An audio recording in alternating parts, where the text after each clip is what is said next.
Welcome to Venture Cafe Presents. I'm Christine Dunn, and joining me here tonight at the Venture Cafe is Michael Burtov, who's the founder and CEO of GeoOrbital, which just hit over $1 million on Kickstarter. Fantastic, congratulations. Thank you very much. So tell us, what was the inspiration behind GeoOrbital? Well, 2 years ago I had a different startup, and I was watching Tron. I don't know if you've seen the movie Tron. Yes. It's a really cool movie. Yeah? And they have these bikes in there, these motorcycles that have holes in the wheels.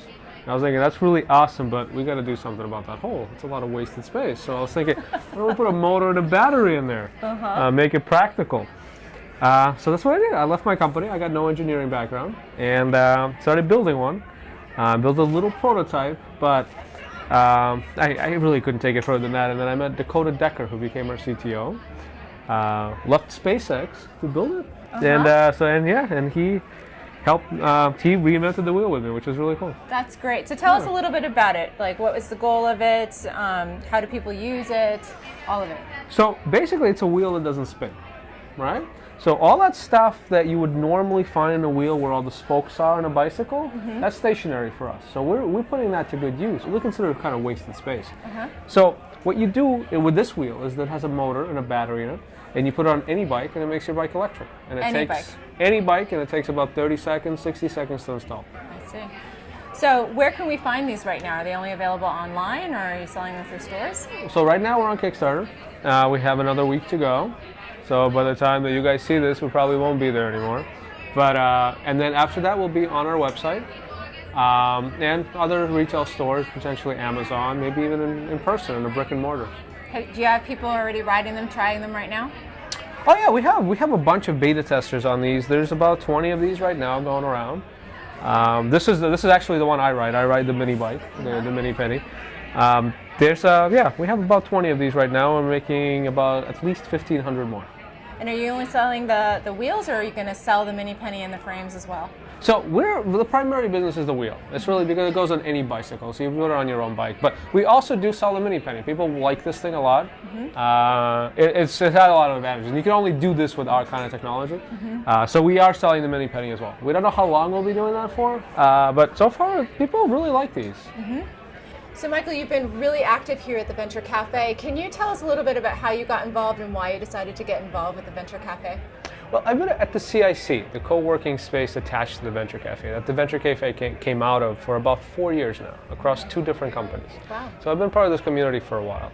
I started volunteering for the Venture Cafe about 2 years ago. I talk to young startups, I help people get connected. It's one of those things that I just kind of picked up as a skill set because I've been around startups so long, and I'm very happy to contribute. These are great people, a great community. I actually met my co-founder, the engineer, our CTO here at the Venture Cafe. Wow. A lot of people came, a lot of really awesome people came out of the Venture Cafe that have helped me in this business, that have helped me in other businesses, and it's just, the network here is amazing. I really enjoy it. There's something really special about the community. I mean, people seem to feel really open about talking with each other and sharing ideas, and you don't get this sense of, I need to be so proprietary. It just seems to kind of create this ecosystem of wanting to help each other with each other's ideas. Do you think that's true? I think when people first come in, there's a lot of secrets that they have, and it's hard to get people to help if you can't tell them what you do. And I think people open up. I think people get to trust each other. There's definitely a community here.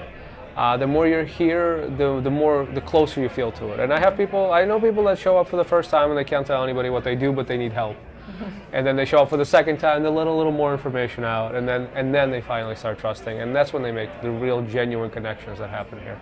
And how do you think this community fosters that trust? What is it about the Venture Cafe that creates that environment where people feel safe to talk about it? I think it's really the culture. The culture is a low sales culture. It's a culture that doesn't like vendors.